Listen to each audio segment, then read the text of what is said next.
Hello Lucknow, and I'm like feeling so elated to be in the company of this lovely lady who I have personally admired for the 35 years of my career. And even when I joined, I have to share with you that my first job was in an office where she'd been the big boss. And every time they would talk about her, they would keep saying how she recalled even the peon's name, talk to them personally, how she could write in a jiffy, how she was so ready with her advice for others. So before I start introducing lovely Shobha Day, I'd like to say we're sitting with a woman with a big heart, and that's what she's followed all her life. She's been writing for the last 50 years. She's written 22 books. She writes columns for 4 leading publications, but that's really the tip of the iceberg. She's possibly created lifestyle, serious, all kinds of journalism in India and written from the heart. So welcome, Shobha. So I have to say, if you go to her house, you walk into her board with their kids, their dogs, their beautiful art, and then there is the only feeling you get when you get out of that room is, this is a house with love. So Shobha, would you like to first welcome Lucknow and tell us what you think of the city?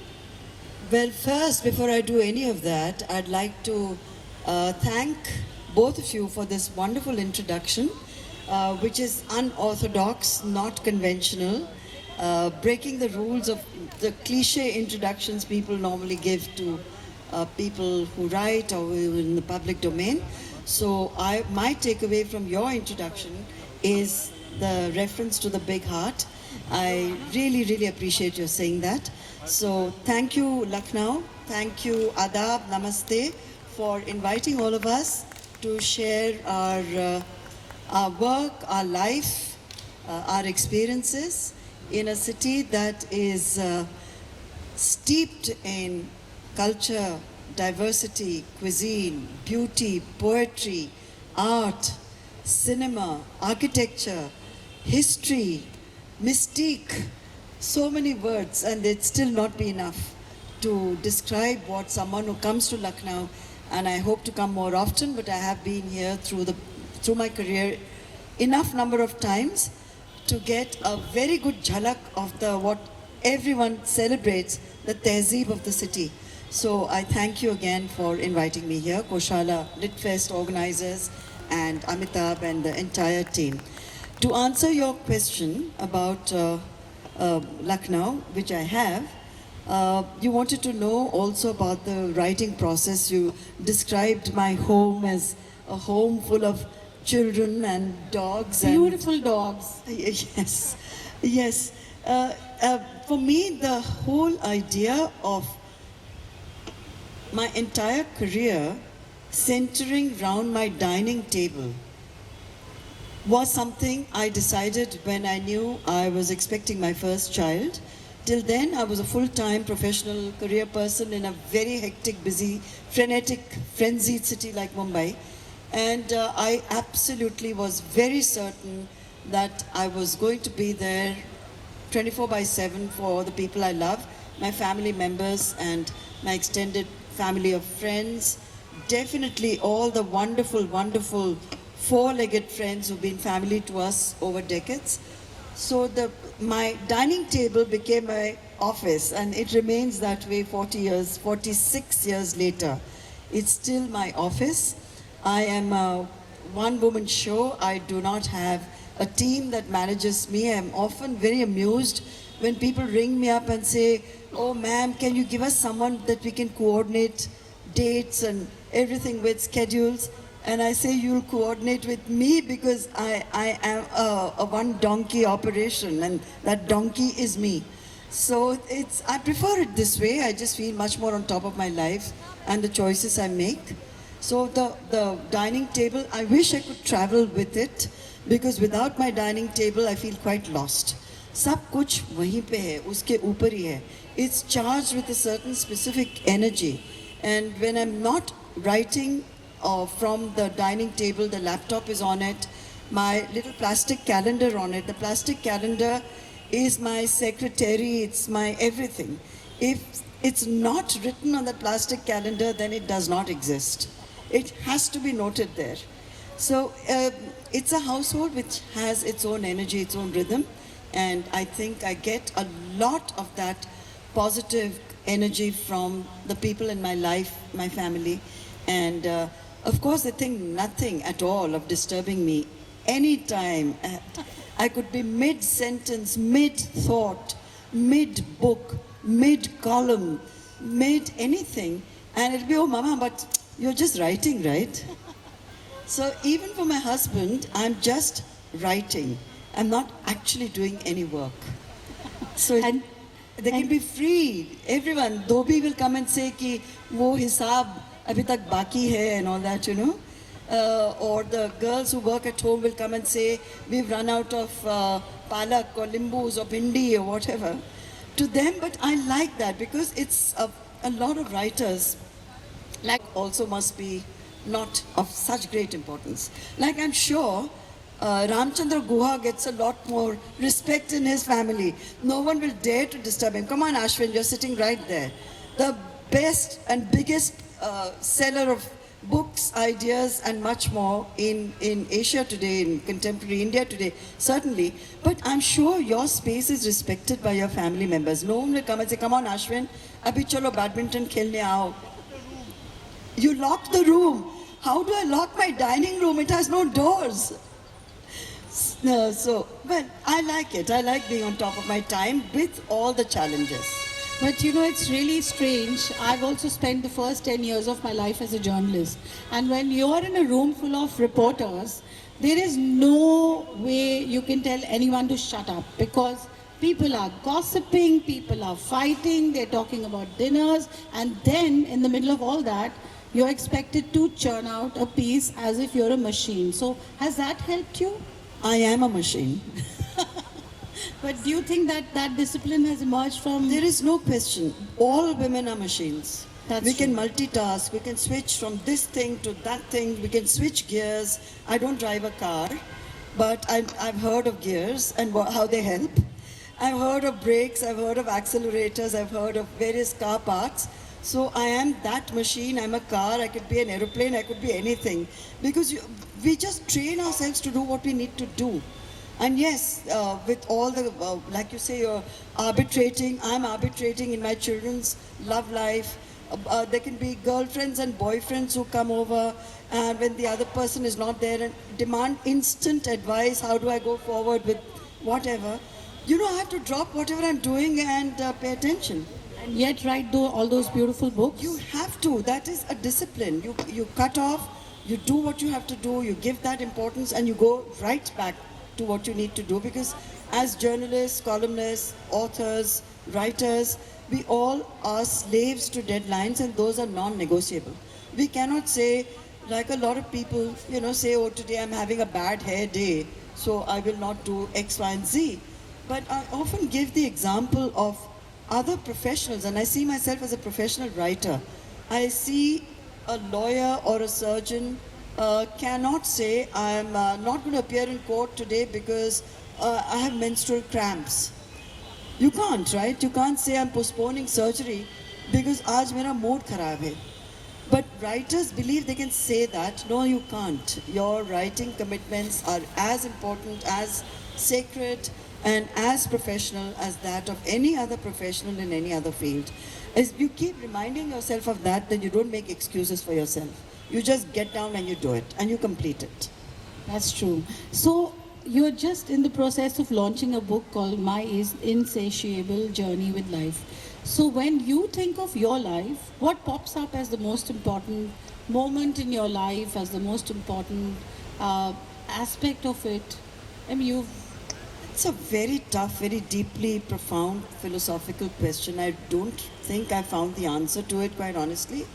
I would say the most important aspect of all our lives, whether we acknowledge it as or not, is a four-letter word. It's called love.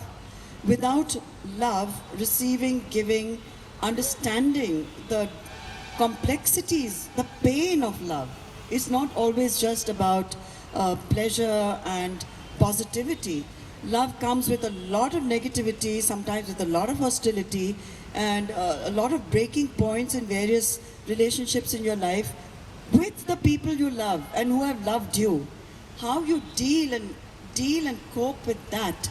It comes with heartbreak. It comes with really so much that is not always poetic. The prosaic aspects of love are never addressed because they don't make good reading. The prosaic aspects of life in the domain of love are never completely talked about. It's always a very highly romanticized, idealized vision of what love means. But the younger generation, I think, accepts the complexities of love far better than my generation ever did. In which, it was a very polarized way of looking at love, that it has to be 100% surrender. It has to be 100%, especially for a woman, of giving yourself unconditionally to your family, to society, to your husband, to your children, definitely. The whole idealized version of mother, ma, mere paas ma hai, is possibly in a cultural context, subcultural context, the most important phrase from a popular Hindi film that summarizes our society's attitude to mothers and motherhood. So a lot of young women who are breaking through that are finding it very hard to establish a space for themselves which goes outside that paradigm. That's true. And now that you talk about a polarized world, when you started out, everything was black or white. So if you were glamorous and beautiful, then you were possibly not interested in intelligent things. If you were bold, then you were not conventional. Yet you stood your own grounds and spoke your heart and did exactly what you wanted. So how did that happen? There's a line from a book which I love, which is Gone with the Wind. The last line of it is attributed to Rhett Butler, the rakish protagonist. And it really sums up pretty much what I need to say. It's when Rhett Butler says, "Frankly, my dear, I don't give a damn. I really don't give a damn. I know who I am. I know what I feel about the people I love. I really don't give a damn what others, and particularly those sitting in judgment over any aspect of my life, think of me. It has never been my concern. If they have a problem with my appearance, my opinion, my lifestyle, whatever they believe I represent, I don't make their problem my problem." And I think that's the only way to keep your sanity and your balance, and to carry on with what you truly believe in. And very recently, a magazine from Delhi, it's an all India magazine called Cosmopolitan, had dedicated a special issue to women who didn't give a damn. And they asked women what it is that they don't give a damn about. And a lot of them were they're young enough to be not just my children, but now my grandchildren are teenagers. So you can imagine the opinions I deal with, and I feel very enriched because it's such a wide spectrum of age groups expressing themselves. And, I said a woman has to recognize, first of all, that she is born or should make herself strong enough that she has a sturdy spine made of reinforced steel. You never jhuko it, you never bow down. Have the faith in yourself and have the self-belief to stand by what you believe in, and no matter what, but you have to take the price, you have to pay the price and deal with the consequences. Well, I've always been ready to deal with the consequences. I'm still ready to deal with the consequences, so I'm really not afraid. I'd love to ask this from Shobha. One would imagine that you would have never faced patriarchy. Did you? And if you did you know how to deal with it? I stood up to it, which is the only way to deal with anything that is structural, hierarchical, and in my opinion, is not respectful towards the other person of whatever age and whichever gender and whichever preference they express. So it was tough because I did come from a very patriarchal system. My father was very autocratic. He was a senior bureaucrat in the government and old-fashioned and old school. So at age 13 or 14, when he tried to impose something on me which I found unacceptable, I stood up to him and he backed off and he never tried it again. So this is my message to young girls. Whoever in your family, chacha, uncle, father, grandfather, whoever, brother, a lot of times it's older brothers who try and impose rules of their choice, their husband, for definitely. You have to stand up to them. Because if you confront a bully, even political bullies I've dealt with, from the biggest to whoever, the guys who bring mochas to my house and threaten to blacken my face, etc. Just stand up to a bully and they will back off because all bullies are cowards. You know, I always follow your Twitter. I see your comments. Yes, that calls for a big clap, round of applause. Yeah. You know, I always wonder how, especially in today's time when even regular people are now almost like numbing themselves and not raising their voice or talking. How do you think we as Indians can continue to voice our opinions, be bold like you? I don't really have a formula for that because it's something so very personal and so individualistic. These are tough decisions in an environment which discourages you to speak your mind. To be able to do it, you need courage, you need guts, but you also need responsibility. You can't just say, I'll keep shooting my mouth off and mujhe kuch nahi hone wala. There will always be consequences. Are you ready to face those? Are you ready to assume responsibility for whatever it is that you've said in the public domain? Well, I am. So I really am perfectly aware of my constitutional rights. I'm perfectly aware of my position as a woman in a democracy. I know that what we enjoy is equal to men, constitutionally guaranteed to us. So we are protected legally. It's just that a lot of women are not aware that constitutionally they are much stronger than they believe that they are. That's so true. And also, as a journalist, you've spoken your mind.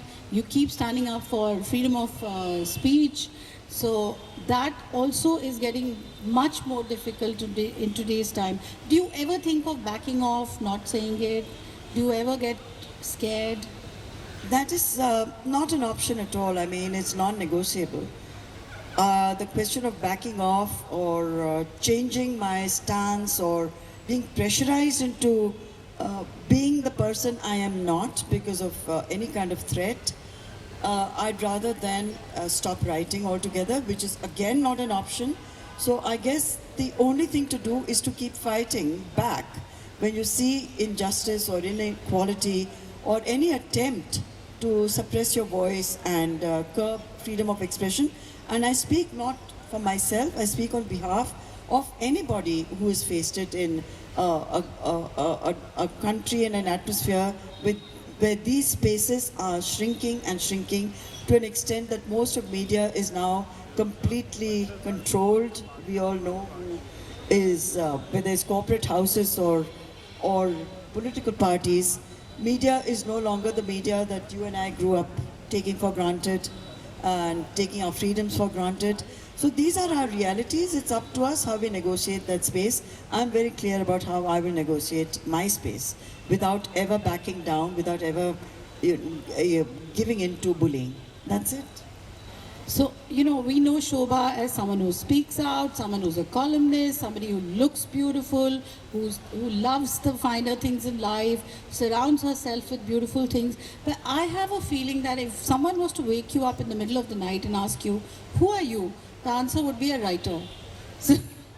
So let's take the journey. No? No. No? No. It would be a mother. Beautiful. That's beautiful. Actually, that's true.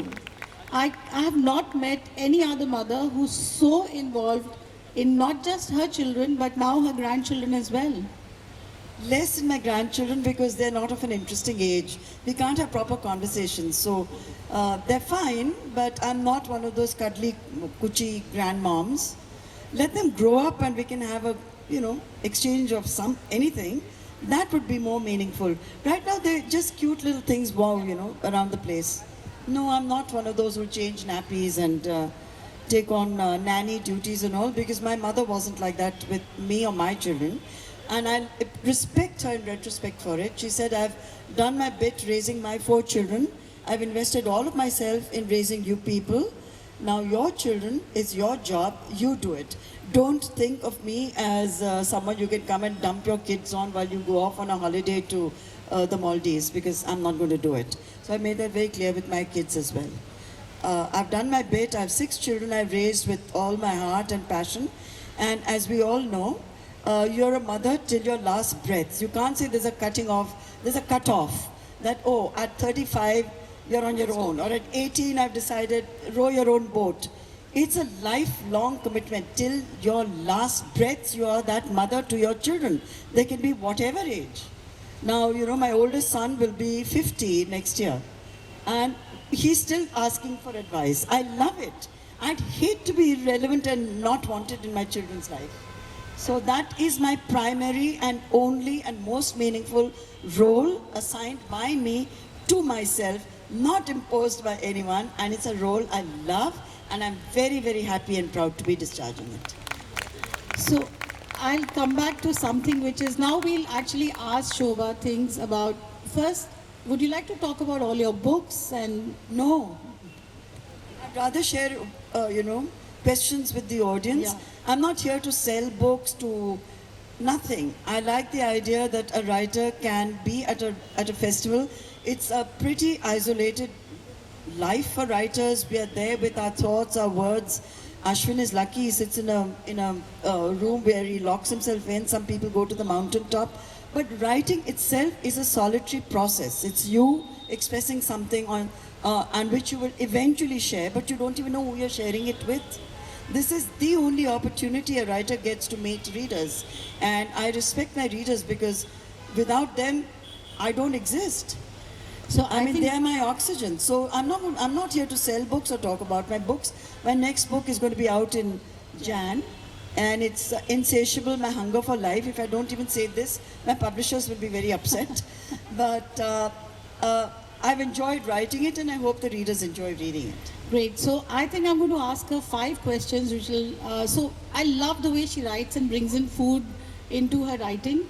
So she compares M.F. Hussain to Vada Pav, and as Maharashtrian and as Mumbai. And every time she'll talk about traveling, she'll first talk about what she ate. So what's your favorite food? So here are some rapid questions. Oh gosh, are you being Karan Johar? Where's my hamper? No, but what is your favorite food?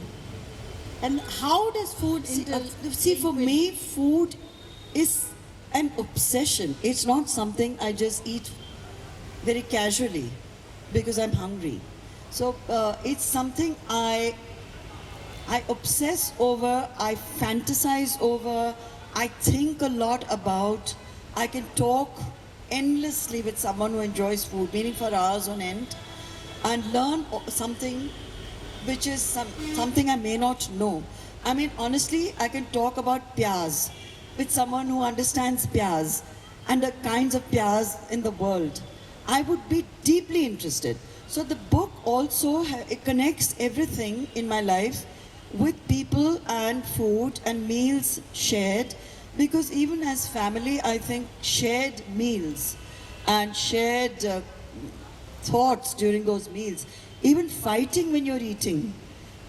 The meal changes if you're fighting. So the taste changes. So my advice to all women is never fight on an empty stomach. It's there in the book. Because you're at your weakest, you're most vulnerable. Eat a hot meal, get up in the middle of a fight and I'll say, I'll be right back. Go to the kitchen, have garam dal, kuch bhi karo, not cold water. Garam kuch bhi lo. Have a hot sandwich, never anything cold. Take your time, take 20 minutes. Let the person wait, whoever you're fighting with. Come back with renewed josh. Carry on the fight, but never on an empty stomach. That is advice we all should take. You're actually, you know, it's really funny. Last time I met you at the Agra Literature Festival, I remember you taking back 2 kgs of potatoes from there. Yes, And they were I've the been- new potatoes. वो नहीं मिलते हैं मुंबई में. I always carry back vegetables from a place. Always. That is Shobha for you, from the heart, and nowhere else Stomach as well. as well. So we'd open the space for audience to ask questions, please.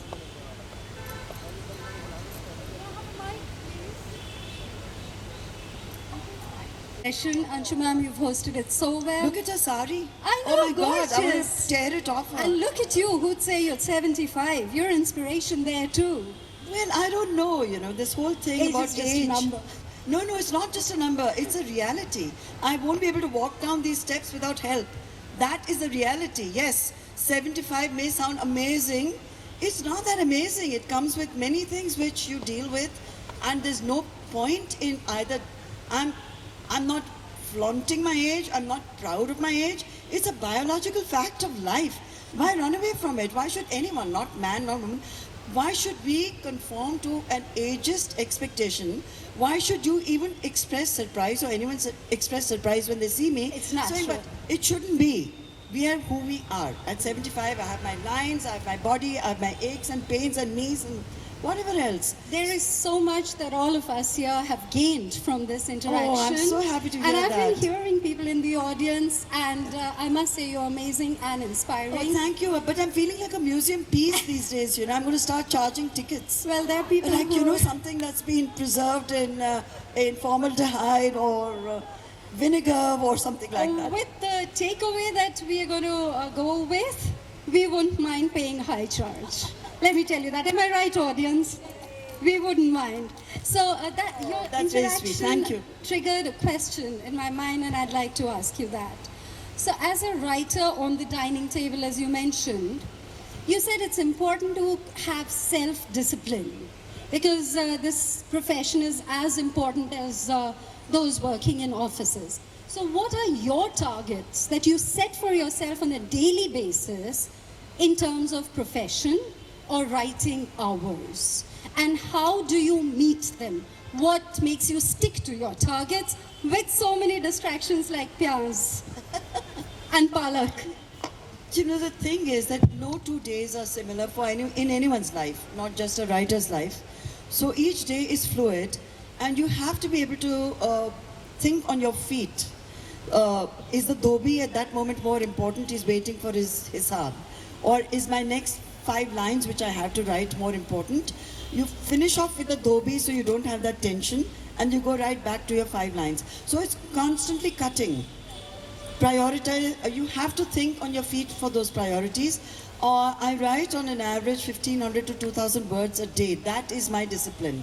Every single day of my life for the last 50 years, regardless of everything else, except when I'm at a lit fest, because I'm not traveling with my laptop, that is my writing discipline, come hell or high water.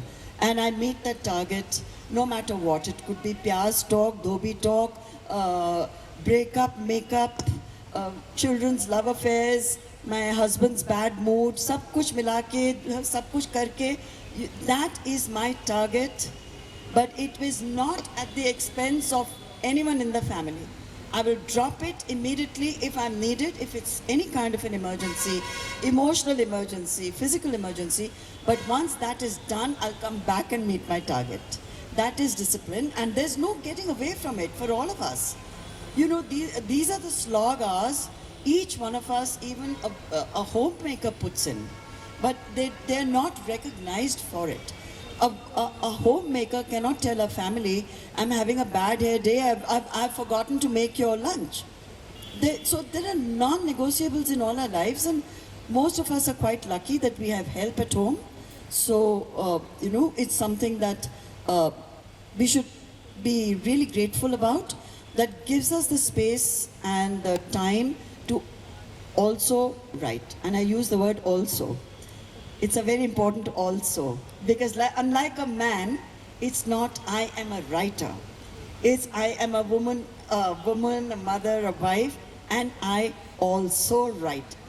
It's always that. People will always come up to you and say, oh, so you also write.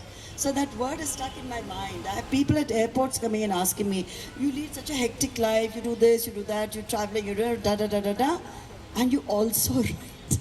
Yes, Can darlings, I also write. Can we give a big round of applause to a lady?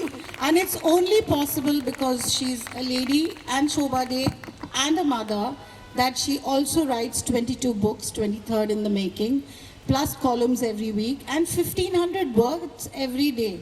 That's a feat. I think we should give her a standing ovation for that. Yeah, really.